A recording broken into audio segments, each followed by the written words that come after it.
Good morning. একটা নতুন দিনের গল্প নিয়ে চলে এসেছি। আজ মহালয়া। ভোর 4টেতে উঠে রেডিওতে প্রথমে মহালয়া শুনে নিই, তারপর তাড়াতাড়ি করে রেডি হয়ে নিই তর্পণ করতে যাওয়ার জন্য। অনেক দিন বাদে স্কুলের পাশ দিয়ে গেলাম, বেশ ভালো লাগছিল। তর্পণ হয়ে যায়, তারপর আরেকটা রিক্সা ধরে স্কুলের গলির পাশ দিয়ে যখন আসছিলাম, পুরনো কথা মনে পড়ে যাচ্ছিল। বাড়ি ফিরেই সকালের প্রি ব্রেকফাস্ট তাড়াতাড়ি করে কমপ্লিট করে একটু যোগা করে নিই। আজ তো ছুটি আছে। তারপর সকালের ব্রেকফাস্ট করার জন্য আমাদের নতুন ওটিটিটার আজকে উদ্বোধন হয়ে যায়। তৈরি করেছিলাম মাচা, জানি না কেন কালার আসেনি, হয়তো তেতো হবে এই ভয়ে কম দিয়েছিলাম বলে।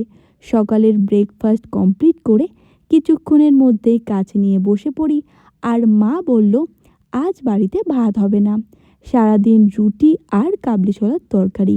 এইভাবেই আমি আমার আজকের দিনটা কাটাই।